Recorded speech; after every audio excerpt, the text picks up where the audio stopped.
So you want to be an engineer. That's great. That means that you like information and learning more than you like your friends and family. You're extremely curious about natural phenomena, but you would rather see something work than philosophize about it. You enjoy working on existing things or building new things, and have a natural affinity for imagination and understanding ideas. All of this is combined with that feeling that most other people are strangely slow and difficult to get along with. Maybe you're currently working as a tradesperson, welder, mechanic, and you're getting bored of working with your hands. Maybe you're a know it all high school student. Or maybe you're just getting up there in years and want to get into a career that is easier on your body. Whatever the reason, and however you have found the desire to pursue this path, I'm very excited for you. Let's talk about engineering, the school and career paths that can be taken afterwards. Firstly, first year engineering is very hard. You're learning how to get out of your own way and grind.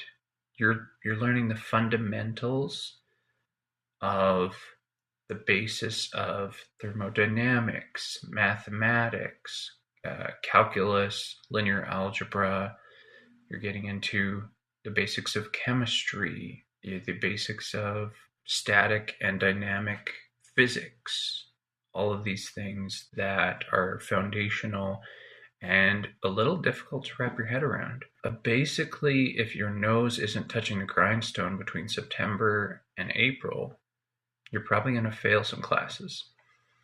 That being said, be prepared to fail at least one, and that's okay. I think I failed two. And it was great. I failed and I ended up going to Alberta to work and made a bunch of money. And then the next school year, I moved to Vancouver Island with my brother, and we had a good old time. And I retook the classes that I had failed, so it all worked out pretty well. Now, second year is a blast. I had a lot of fun, but it's also a lot of work. The first 2 years are heavy in theory, like I was saying, and while they are fun, they are difficult. And when you have 6 classes, 2 labs, you have to choose between sleep and passing. That's a joke. You can sleep and pass and have friends, but how I did it in when I was going to school is we would see each other in September, and then we would see each other again in December, and generally speaking, maybe October. November was a write-off. I don't remember ever seeing my friends in November. And getting to the second week of October, people were starting to disappear unless you have classes with someone. Don't expect to see your friends, and that's okay. So, when the school year starts, it's a good time, and when the school year ends, it's a good time. But when people are studying for midterms and final exams, and they have assignments and labs and everything going on at the same time, nobody's got time for anybody else, and that's okay. The truth is that I really loved grinding, and that's the reason I did so well when I was in university. I would often get up at 5 and work until 10, just taking some naps in the library throughout the day, and I ended up doing really well. And but I didn't go out on weekends. I didn't go out skiing and biking with my friends and whatever, doing trips and spending money. I pinched my pennies and I pinched my time, and I did really well, and I had a lot of fun because that's what I wanted to do, and it was great. And but if that is not, like, if you're a natural procrastinator and you find that you jump into a task and then you are like, and you like leave it for a couple days, it's going to be tough. It's going to make things really difficult. I had this one teacher. Oh, sorry. Before I move on to that, I would highly recommend you don't memorize things. You understand them. That being said, I memorized a lot of things. When you understand something, you do remember it. because you do need to remember these things. And the more you remember, the less you have to look at your cheat sheets or your textbook. And so it's just easier and faster. And so it's nice. But if you understand how the heat transfer works when water is at 0 degrees and it's not changing temperature, but its energy is still changing. And so it's going through a phase change despite being at 0 degrees the entire way between solid and liquid, then you know exactly where to look in the book to get the energy that you're looking for to do the calculation that you need to do for the question that you're trying to answer. And so these sorts of things, it's really like I spent a lot of time walking and thinking more than I ever spent studying and reading, if I'm honest. Most of my time was spent, I would do a class and then I would go walk around and think about it. I have very minimal notes from university, and most things, like, you can go in with the mindset of most things are available in a handbook or a textbook or online somewhere. And so memorizing is not what's important, but understanding the idea so that you can come back later, and if someone gives you a random thing to try and figure out, you know how to figure that out. You don't just know the one method they showed you in class. You understand why it works, and you can deconstruct and reconstruct it as needed. So that's super valuable. I had this one teacher, back to my story, who taught fluid dynamics like a chump. So I found a YouTube lecture online, and it worked out perfectly fine. I never went to his class, but whenever his class was, I would watch this YouTube lecture series. And then I would go to class every once in a while just to make sure we were still on the same page. Another thing is, don't try to be cool. You're not there to impress anyone. You're there to learn. And at least for me, that was more fun anyways. And honestly, even a lot of people in engineering school are difficult to get along with. The people who are there to work hard are usually the women. They're there to do hard work. So if you want to be in a group, don't get a group of all women if you're a man. If you're a woman, do whatever you want. But if you're a man, don't just get a group of all women. It's creepy, depending if you're straight, man. But anyways, at least try and have 1 or 2 women in your group, because they will work so hard. My favorite people to work with were always women, because they would always get the work done. Always.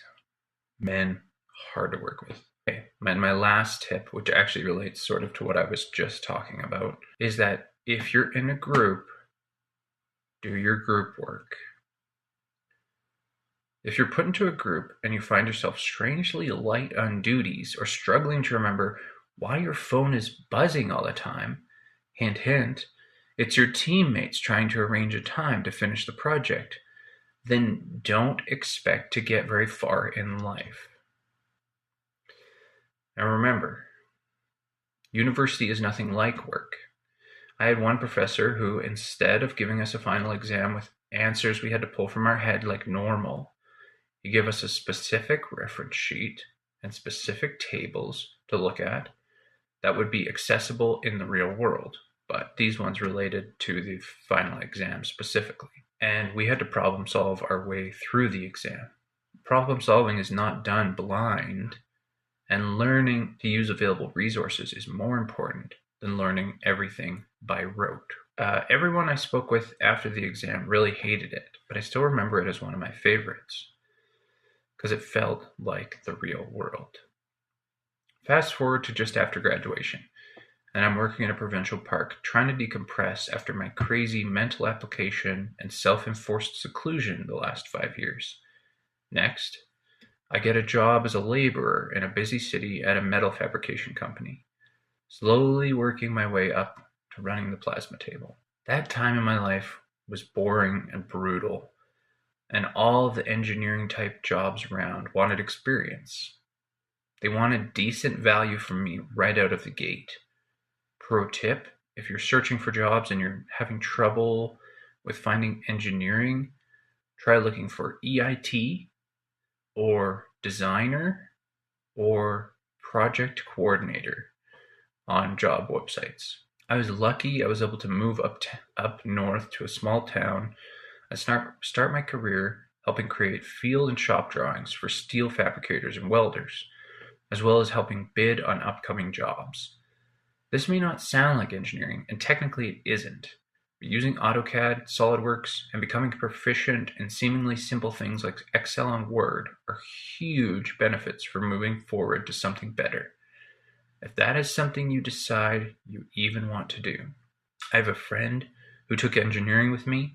He's extremely intelligent and was really good at everything he did, but now he's in banking and management because that's where the jobs are, and that seems to be what he wants to do. Now he's getting a master's in, I believe, business. Out of the gate, job availability isn't about hireability per se. The job market for engineers heavily relies on overall health of the nation. If you want a job right away, try joining the military.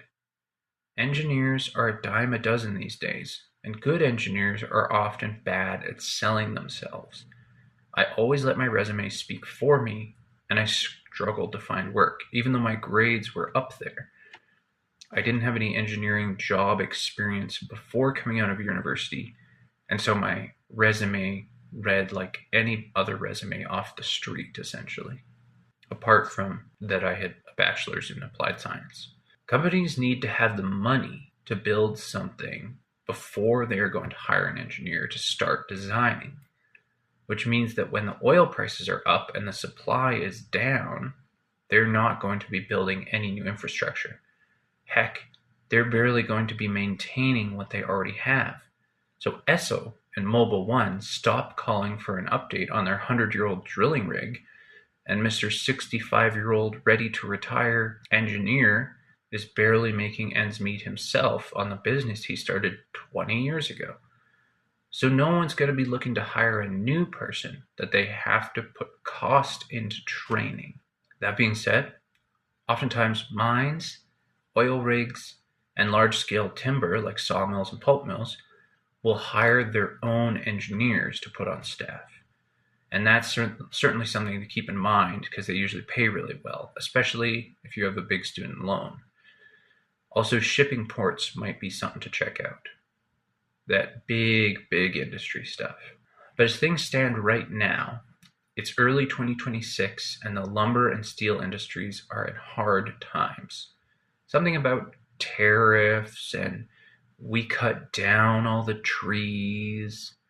Anyways, if you want a job straight out of school, go with civil. If you want to pursue mechanical or electrical, be prepared to move where the jobs are.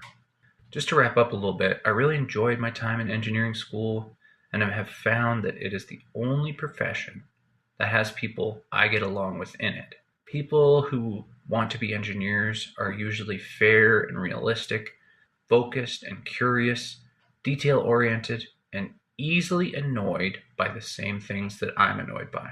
Usually the type to keep their nose out of other people's business, have strong moral compasses, and usually contain a strong perfectionist streak, while also not being too into aesthetics. They are humble and proud, and are often honest to a fault. Engineering school is the most fun I've ever had, and I cannot wait to go back to do a master's or a PhD. But for now, I have so much to learn from working in the industry. If you're about to jump into school, remember that good enough is good enough. If you're about to jump into a career, remember, good, fast, and cheap. All right, thanks everybody for watching.